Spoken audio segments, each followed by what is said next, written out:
Since the increase of technology and overall better practices in medicine, the average life expectancy is continuously increasing.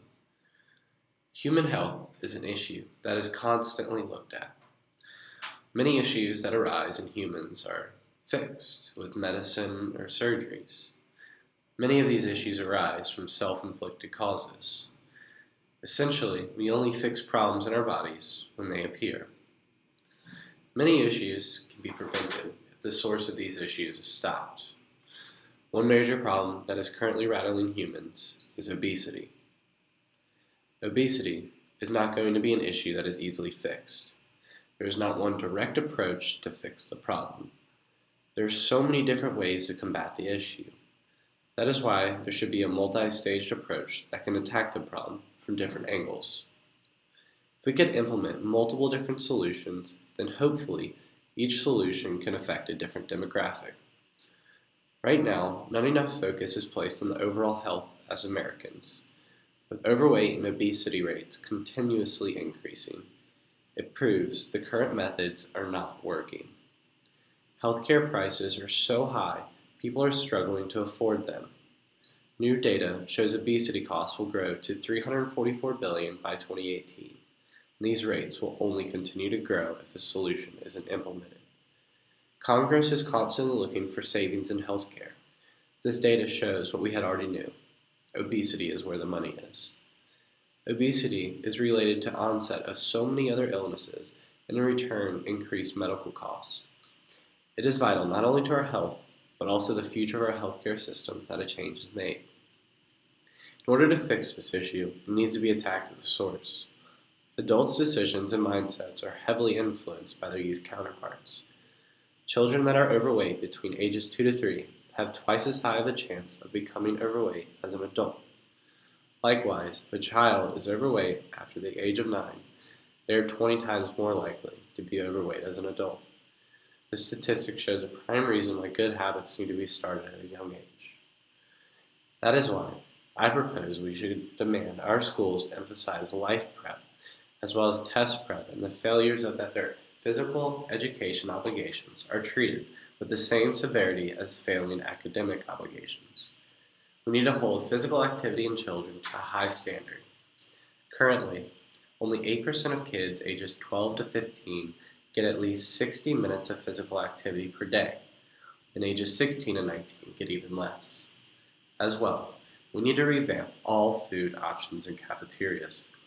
We need to teach to the youth the importance of eating healthy, so that this knowledge can transfer over into their later lives. By starting with the new generation, they can provide influence into the next generation when they have kids. Obesity isn't a disease that is going to be cured overnight. It will take many years for there to be progress. So that means we need to act now. Because if we wait any longer, there could be serious consequences.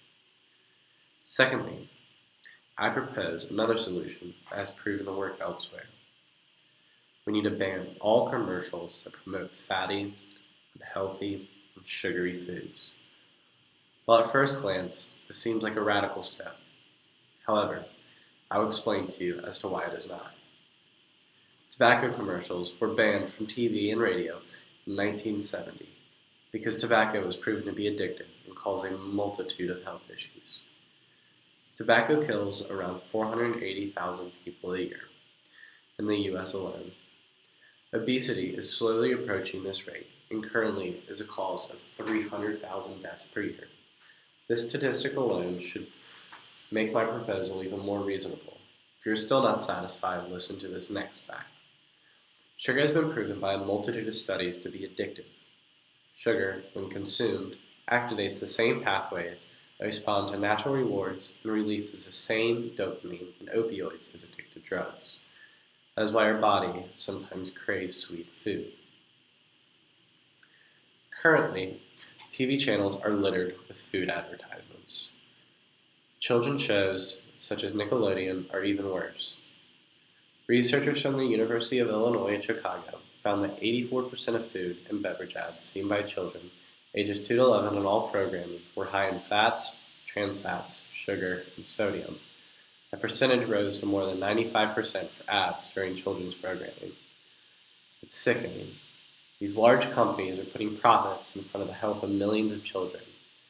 Currently, less than half of children's exposure to ads for food and beverage products comes from children's programming. If we could completely cut this exposure from children, it would mean a step in the right direction. While Nickelodeon prides itself on the occasional public service announcement promoting physical activity, this act is easily overlooked by the incessant commercials advertising sugary cereals, fast foods, and the plain and simple junk food. They are purely throwing gasoline on the fire. These solutions will overall make a huge difference for people everywhere.